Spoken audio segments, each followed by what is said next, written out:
गुनाहों का देवता। तो चलिए सुनते हैं गुनाहों का देवता का पहला भाग। अगर पुराने जमाने की नगर देवता की और ग्राम देवता की कल्पनाएं आज भी मान्य होती तो मैं कहता कि इलाहाबाद का नगर देवता जरूर कोई रोमांटिक कलाकार है। ऐसा लगता है कि शहर की बनावट, गठन, जिंदगी और रहन सहन में कोई बंधे बंधाए नहीं है। कहीं कोई कसाव नहीं, हर जगह एक स्वच्छंद खुला, एक बिखरी हुई सी अनियमितता। बनारस की गलियों से भी पतली गलियां और लखनऊ की सड़कों से चौड़ी सड़क, यॉर्कशायर और ब्राइटन के उपनगरों का मुकाबला करने वाले सिविल लाइन्स और दलदलों की गंदगी को मात करने वाले मोहल्ले। मौसम में भी कहीं कोई समझ, कोई संतुलन नहीं। सुबह मलियजी, दोपहरे अंगारी, तो शामें रेशमी। धरती ऐसी कि सहारा के रेगिस्तान की तरह बालू भी मिले, मालवा की तरह हरे भरे खेत भी मिले और ऊसर और परती की भी कमी नहीं। सचमुच लगता है कि प्रयाग का नगर देवता स्वर्ग कुंजों से निर्वासित कोई मनमौजी कलाकार है, जिसके सृजन में हर रंग के डंग। और चाहे जो हो, नगर इधर कार्तिक तथा उधर वसंत के बाद और होली के बीच के मौसम से इलाहाबाद का वातावरण नेस्टर्शियम और पैंजी के फूलों से भी ज्यादा खूबसूरत और आम के बेरों की खुशबू से भी ज्यादा महकदार होता है। सिविल लाइन्स हो या अल्फ्रेड पार्क, गंगा तट हो या खुसरो बाग, लगता है कि हवा एक नटखट दोशीजा की तरह कलियों के आंचल और लहरों के मिजाज से छेड़खानी करती चलती है। और अगर आप सर्दी से बहुत नहीं डरते तो आप जरा एक ओवरकोट डालकर सुबह सुबह घूमने निकल जाएं तो इन खुली हुई जगहों की फिजा इठलाकर आपको अपने जादू में बांध लें। खास तौर से पांव फटने के पहले तो आपको एक बिल्कुल नई अनुभूति है। वसंत के नए नए मौसमी फूलों के रंग से मुकाबला करने वाली हल्की सुनहरी बाल सूर्य की उंगलियां सुबह की राजकुमारी के गुलाबी वक्ष पर बिखरे हुए भौराले गेसुओं को धीरे धीरे हटाती जाती और क्षितिज पर सुनहली तरुणाई बिखर पड़ती। एक ऐसी ही खुशनुमा सुबह और जिसकी कहानी मैं कहने जा रहा हूं, वह सुबह से भी ज्यादा मासूम युवक प्रभाती गाकर फूलों को जगाने वाले देवदूत की तरह अल्फ्रेड पार्क के लॉन पर फूलों की सरजमी के किनारे किनारे घूम रहा था। कत्थई स्वीट पी के रंग का पश्मीने का लंबा कोट, जिसका एक कॉलर उठा हुआ था और दूसरे कॉलर में सरों की एक पत्ती बटन होल में लगी हुई थी। सफेद मक्खन जीन का पतला पैंट और पैरों में सफेद जरी की पेशावरी सैंडल, भरा हुआ गोरा चेहरा और ऊंचे चमकते हुए माथे पर झूलती हुई एक रूखी भूरी लटा। चलते चलते उसने एक रंग बिरंगी गुच्छा इकट्ठा कर लिया था और रह रहकर वह उसे सूंघ लेता। पूरब के आसमान की गुलाबी पंखुड़ियां बिखरने लगी, सुनहले पराग की एक बौछार सुबह के ताजे फूलों पर बिछ रही थी। अरे सुबह हो गई, उसने चौक पर कहा और पास की एक बेंच पर बैठ गया।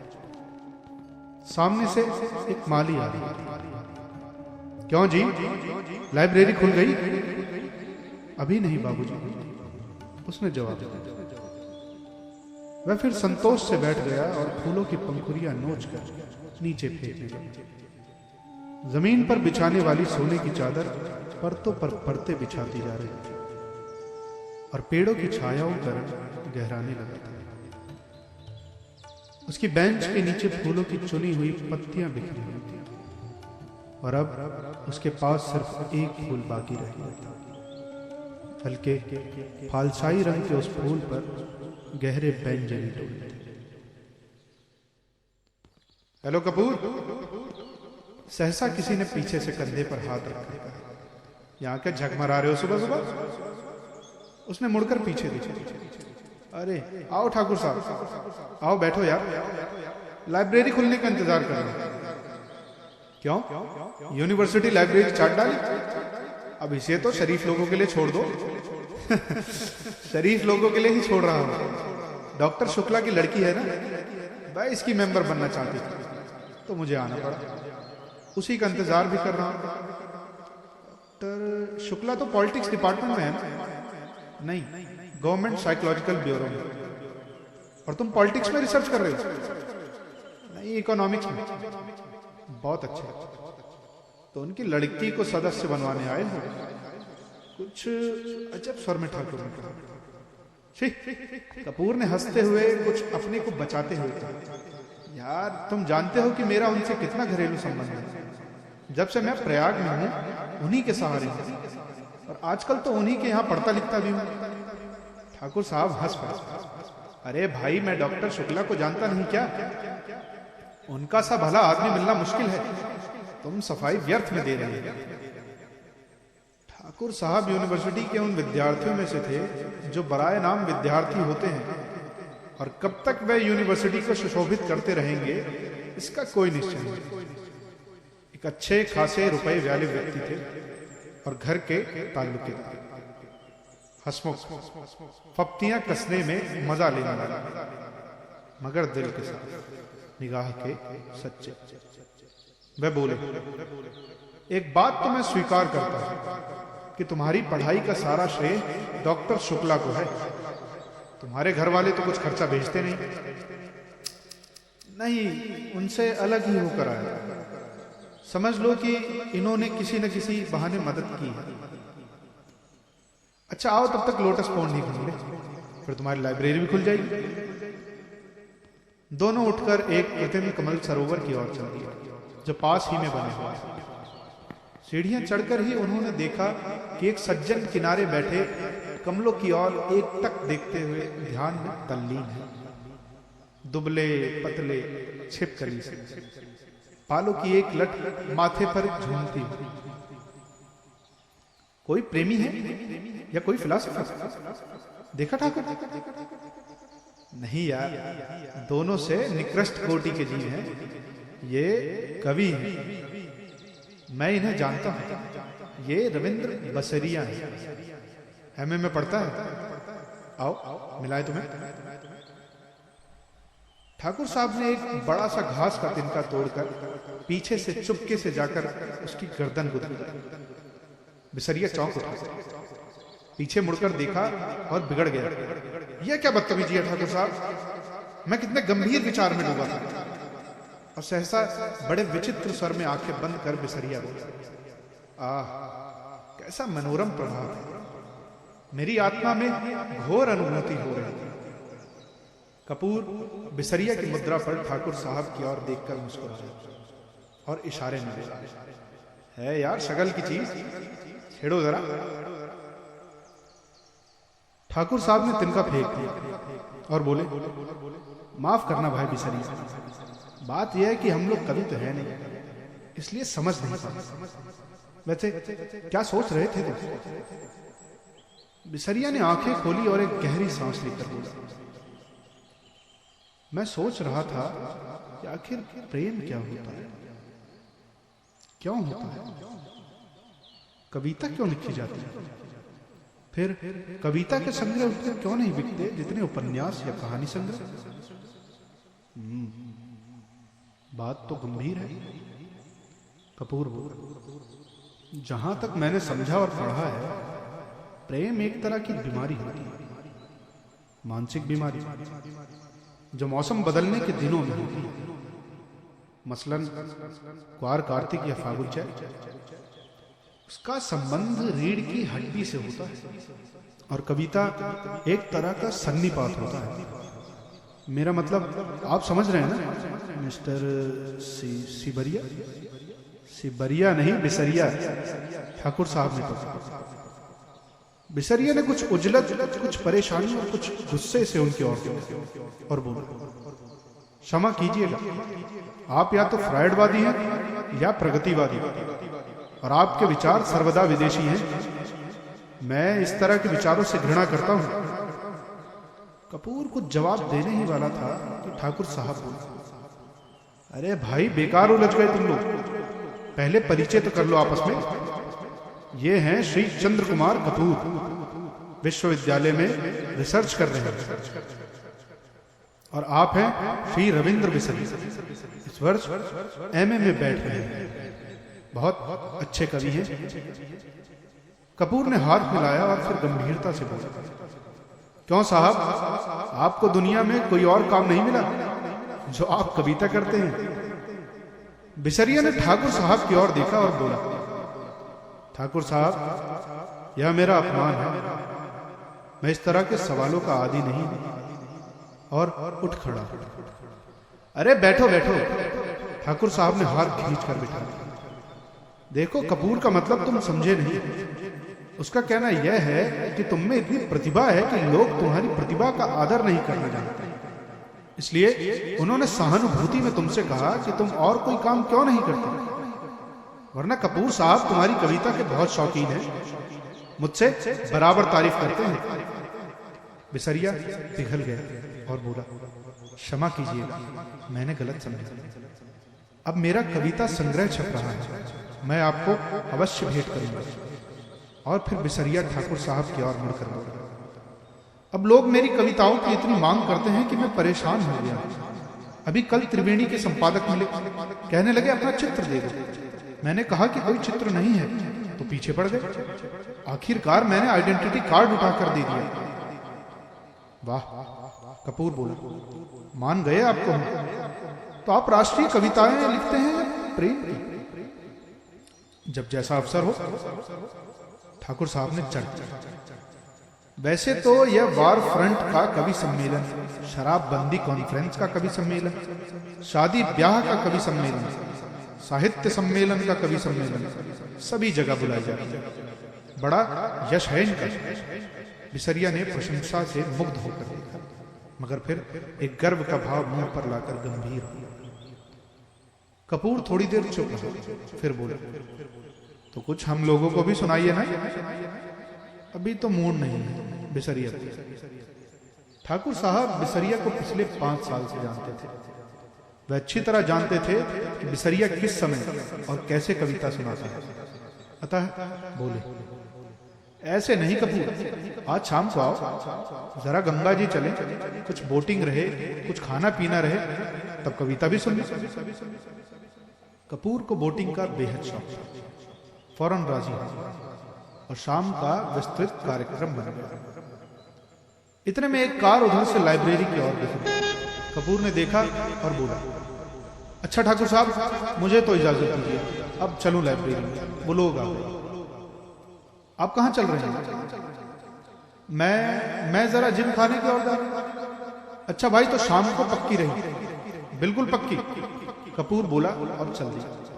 लाइब्रेरी के पोर्टिको में एक कार रुकी थी और उसके अंदर ही डॉक्टर साहब की लड़की बैठी थी। क्यों सुधा, अंदर क्यों बैठी? तुम्हें ही देख रही थी चंदर। और वह उतर, दुबली पतली नाटी सी, साधारण सी, बहुत सुंदर नहीं, केवल सुंदर, लेकिन बातचीत में बहुत दुलारी। चलो अंदर चलो, चंदर ने कहा। वह आगे बढ़ी, फिर ठिठक गई और बोली, चंदर, एक आदमी को 4 किताबें मिलती हैं? हाँ, क्यों? तो उसने बड़े भोलेपन से मुस्कुराते हुए कहा, तो तुम अपने नाम से मेंबर बन जाओ और 2 किताबें हमें दे दिया करो, बस। ज्यादा का हम क्या करेंगे?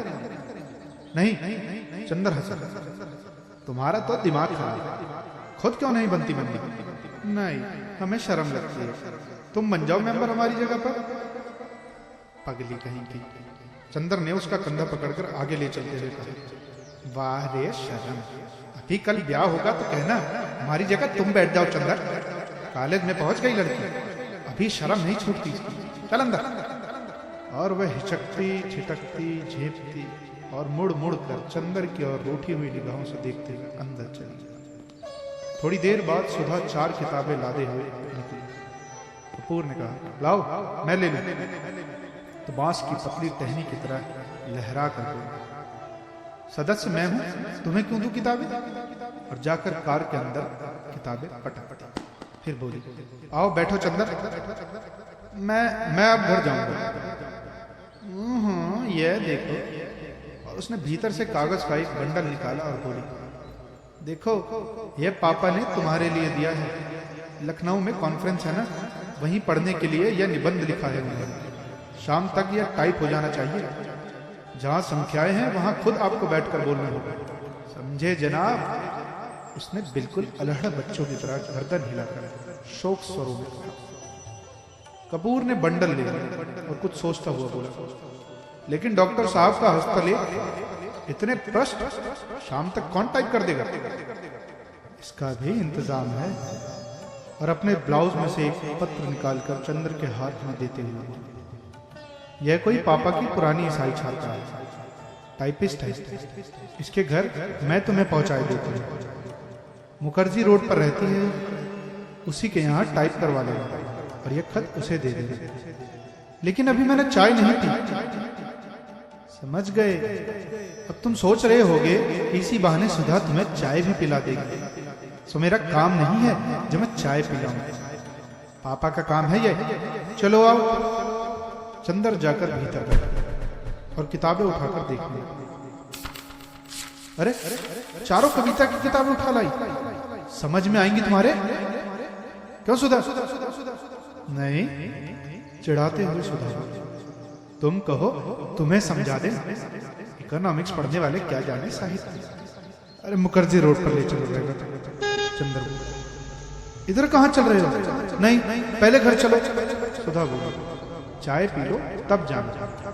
नहीं, मैं चाय नहीं पीऊंगा। चंद्र बोला, चाय नहीं पीऊंगा? वाह, सुधा की हंसी में दूरी है बचपन से। मुंह तो सूख कर गोभी हो रहा है, चाय नहीं पिएंगे। बंगला आया तो सुधा ने महाराजिन से चाय बनाने के लिए और चंदर को स्टडी रूम में बिठाकर प्याले निकालने के लिए चला। वैसे तो ये घर, ये परिवार चंद्र कपूर का अपना हो चुका था जब से वह अपनी मां से झगड़कर प्रयाग भाग आया था पढ़ने के लिए। यहाँ आकर बीए में भर्ती हुआ था और कम खर्च के ख्याल से चौक में एक कमरा लेकर रहता था। तभी डॉक्टर शुक्ला उसके सीनियर टीचर थे और उसकी परिस्थितियों से अवगत थे। चंदर की अंग्रेजी बहुत ही अच्छी थी और डॉक्टर शुक्ला उसके अक्सर छोटे छोटे लेख लिखवाकर पत्रिकाओं में भिजवाते थे। उन्होंने कई पत्रों के आर्थिक स्तंभ का काम चंदर को दिलवा दिया था। उसके बाद चंदर के लिए डॉक्टर शुक्ला का स्थान अपने संरक्षक और पिता से भी ज्यादा हो गया था। चंदर शर्मीला लड़का था, बेहद शर्मीला। कभी उसने यूनिवर्सिटी के वजीफे के लिए भी कोशिश नहीं की, लेकिन जब बीए में वह सारी यूनिवर्सिटी में सर्वप्रथम आया तो स्वयं इकोनॉमिक्स विभाग ने उसे यूनिवर्सिटी के आर्थिक प्रकाशनों का वैतनिक संपादक बना दिया। एमए में भी वह सर्वप्रथम आया और उसके बाद उसने रिसर्च ली। उसके बाद डॉक्टर शुक्ला यूनिवर्सिटी से हटकर ब्यूरो में चले गए। अगर सच पूछा जाए तो उसके सारे करियर का श्रेय डॉक्टर शुक्ला को था, जिन्होंने हमेशा उसकी हिम्मत बढ़ाई और उसको अपने लड़के से बढ़कर अपनी सारी मदद के बावजूद डॉक्टर शुक्ला ने उससे इतना अपनापन बनाए रखा। कैसे धीरे धीरे चंदर सारी गहरियत खो बैठा, यह उसे खुद नहीं मालूम। यह बंगला, इसके कमरे, इसके लॉन, इसकी किताबें, इसके निवासी, सभी कुछ जैसे उसके अपने थे और सभी का उससे जाने कितने जन्मों का संबंध था। और यह नन्ही दुबली पतली रंगीन चंद्र किरण सी सुधा जब आज से वर्षों पहले यह 7वीं पास करके अपनी बुआ के पास से यहाँ आई थी, तब से लेकर आज तक कैसे वह भी चंदर की अपनी होती गई थी, इसे चंदर खुद नहीं जानता था। जब वह आई थी तब वह बहुत शर्मीली थी, बहुत भोली थी। 8वीं में पढ़ने के बावजूद वह खाना खाते वक्त रोती थी, मचलती थी तो अपनी कॉपी फाड़ डालती थी। और जब तक डॉक्टर साहब उसे गोद में बिठाकर नहीं मनाते थे वह स्कूल नहीं जाती थी। 3 बरस की अवस्था में ही उसकी मां चल बसी और 10 साल तक वह अपनी बुआ के पास एक गांव में रही थी। अब 13 वर्ष के होने पर गांव वालों ने उसकी शादी पर जोर देना और शादी न होने पर गांव की औरतों ने हाथ नचाना और मुंह मटकाना शुरू किया तो डॉक्टर साहब ने उसे इलाहाबाद बुलाकर 8 मिनट में भर्ती करा दिया। जब वह आई थी तो आधी जंगली थी। तरकारी में घी कम होने पर वह महाराजिन का चौका जूठा कर देती थी और रात में फूल तोड़कर न लाने पर अक्सर उसने माली को दांत भी काट खाया था। चंदर से जरूर वह बेहद डरती थी, पर न जाने क्यों चंदर भी उससे नहीं बोलता। लेकिन जब 2 साल तक उसका यह उपद्रव जारी रहेगा और अक्सर डॉक्टर साहब गुस्से के मारे उसे न साथ खिलाते और न उससे बोलते थे तो वह रो रो कर और सिर पटक पटक कर अपनी जान आधी कर देती थी। तब अक्सर चंदर ने पिता और पुत्री का समझौता कराया था। अक्सर सुधा को डांटा था, समझाया था, और सुधा घर भर से अलहड़ पुरवाई और विद्रोही झोंके की तरह तोड़ फोड़ मचाती रहने वाली सुधा चंदर की आंख के इशारे पर सुबह की नसीम की तरह शांत हो जाती थी। कब और क्यों उसने चंदर के इशारों का यह मौन अनुशासन स्वीकार कर लिया था, यह उसे खुद नहीं मालूम था। और यह सभी कुछ इतने स्वाभाविक ढंग से, इतने अपने आप होता गया कि दोनों में से कोई भी इस प्रक्रिया से वाकिफ नहीं था। कोई भी इसके प्रति जागरूक न था। दोनों का एक दूसरे के प्रति अधिकार और आकर्षण इतना स्वाभाविक था जैसे शरद की पवित्रता या सुबह की रोशनी। और मजा तो यह था कि चंदर की शक्ल देखकर छिप जाने वाली सुधा इतनी ढीठ हो गई थी कि उसका सारा विद्रोह, सारी झुंझलाहट, मिजाज की सारी तेजी, सारा तीखापन और सारा लड़ाई झगड़ा सभी की तरफ से हटकर चंदर की ओर केंद्रित हो गया था। वह विद्रोहिणी अब शांत हो गई, इतनी शांत, इतनी सुशील और इतनी विनम्र, इतनी मिष्ट भाषणी की सभी को देखकर ताज्जुब होता था। लेकिन चंदर को देखकर जैसे उसका बचपन फिर लौट आता था। और जब तक वह चंदर को खिजाकर छेड़कर लड़ नहीं लेती थी उसे चैन नहीं पड़ता था। अक्सर दोनों में अनबोला रहता था। लेकिन जब 2 दिन तक दोनों मुंह फुलाए रहते तो डॉक्टर साहब के लौटने पर सुधा उत्साह से उनको ब्यूरो का हाल नहीं पूछती थी और खाते वक्त दुलार नहीं दिखाती थी तो डॉक्टर साहब फौरन पूछते थे, क्या चंदर से लड़ाई हो गई है क्या? फिर वह मुंह फुलाकर शिकायत करती थी और शिकायतें भी क्या क्या होती थी। चंदर ने उसकी हेड मिस्ट्रेस का नाम एलिफेंटा श्रीमती हथनी रखा। या चंदर ने उसको डिबेट के भाषण के पॉइंट नहीं बताए।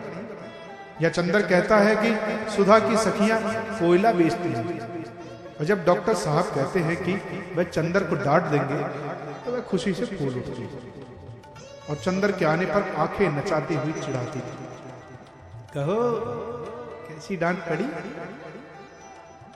वैसे सुधा अपने घर की पुरखिन थी। किस मौसम में कौन सी तरकारी पापा को माफिक पड़ती है, बाजार में चीजों का क्या भाव है, नौकर चोरी तो नहीं करता, पापा कितनी सोसाइटियों के मेंबर हैं, चंदर के इकोनॉमिक्स के कोर्स में क्या है, वह सभी उसे मालूम है। मोटर या बिजली बिगड़ जाने पर वह थोड़ी बहुत इंजीनियरिंग भी कर ली थी और मातृव का अंश तो उसमें इतना था कि हर नौकर और नौकरानी उससे अपना सुख दुख कह देते थे। पढ़ाई के साथ साथ घर का सारा कामकाज करते हुए उसका स्वास्थ्य भी कुछ बिगड़ गया था और अपनी उम्र के हिसाब से कुछ अधिक शांत, संयत, गंभीर और बुजुर्ग था। मगर अपने पापा और चंदर इन दोनों के सामने हमेशा उसका बचपन इठलाने लगता था। दोनों के सामने उसका हृदय उन्मुक्त था और स्नेह बाधा। लेकिन हाँ, एक बात थी, उसे जितना स्नेह और स्नेह भरी फटकारे और स्वास्थ्य के प्रति चिंता अपने पापा से मिलती थी, वैसा बड़े निस्वार्थ भाव से वह चंदर को दे डालती। खाने पीने की जितनी परवाह उसके पापा उसकी रखते थे, न खाने पर या कम खाने पर उससे जितने दुलार से फटकारते थे उतना ही ख्याल वह चंदर का रखती थी। और स्वास्थ्य के लिए जो उपदेश उसे पापा से मिलते थे उसे और भी स्नेह में पाक कर वह चंदर को दे डालती थी। चंदर कई बजे खाना खाते हैं, यहां से जाकर घर पर कितनी देर पड़ता है, रात को सोते वक्त दूध पीता है या नहीं, इन सब का लेखा जोखा उसे सुधा को देना पड़ता है। और जब कभी उसके खाने पीने में कोई कमी रह जाती तो उसे सुधा की डांट खानी ही पड़ती थी। पापा के लिए सुधा अभी बच्ची थी और स्वास्थ्य के मामले में सुधा के लिए चंदर अभी बच्चा था। कभी कभी तो सुधा की स्वास्थ्य चिंता इतनी ज्यादा हो जाती कि चंदर बेचारा जो खुद तंदुरुस्त था घबरा उठता था। एक बार सुधा ने कमाल कर दिया। उसकी तबीयत खराब हुई और डॉक्टर ने उसे लड़कियों का एक टॉनिक पीने के लिए बताया। इम्तिहान में जब चंदर कुछ दुबला सा हो गया तो सुधा अपनी बची हुई दवा लिया और लगी चंदर से जिद करने की पियो इसे। जब चंदर ने किसी अखबार में उसका विज्ञापन दिखाकर बताया कि वह लड़कियों के लिए है, तब जाकर कहीं उसकी जान बची। इसलिए जब आज सुधा ने चाय के लिए कहा तो उसकी रूह कांपी, क्योंकि जब कभी सुधा चाय बनाती थी तो प्याले के मुंह तक दूध भरकर उसमें 2-3 चम्मच चाय का पानी डाल देती थी। और अगर उसने ज्यादा स्ट्रांग चाय की मांग की तो उसे खालिस दूध पीना पड़ता था। चाय के साथ फल और मेवा और खुदा जाने क्या क्या। और उसके बाद सुधा का इसरार, न खाने पर सुधा का गुस्सा, उसके बाद की लंबी चौड़ी मनभार, इस सबसे चंदर बहुत घबराता था। लेकिन जब सुधा उसे स्टडी रूम में बिठाकर जल्दी से चाय बना लाई तो उसे मजबूर होना। बैठे बैठे निहायत बेबसी से उसने देखा कि सुधा ने प्याले में दूध डाला और उसके बाद थोड़ी सी चाय डाली। इसके बाद अपने प्याले में चाय डालकर और 2 चम्मच दूध डालकर आप ठाठ से पीने लगे। बेतकल्लुफी से दूधिया चाय का प्याला चंदर के सामने खिसका कर बोली, पीजिए, नाश्ता आ रहा है। चंदर ने प्याले को अपने सामने रखा, उसे चारों तरफ घुमाकर देखता रहा कि किस तरफ से उसे चाय का अंश मिल सकता है। जब सभी ओर से प्याले में क्षीर सागर नजर आया तो उसने हार कर प्याला रख दिया। क्यों पीते क्यों नहीं? सुधा ने अपना प्याला रख दिया। पिए क्या, कहीं चाय भी हो। और क्या खालिस चाय पीजिएगा? दिमागी काम करने वालों को ऐसी ही चाय पीनी चाहिए। तो अब मुझे सोचना पड़ेगा कि मैं चाय छोड़ूं या रिसर्च। न ऐसी चाय मुझे पसंद, न ऐसा दिमागी काम। लो, आपको विश्वास नहीं होता? मेरी क्लास फेलो है गेजू काजमी, सबसे तेज लड़की है। उसकी अम्मी उसे दूध में चाय उबाल कर देती है। क्या नाम है तुम्हारी सखी का?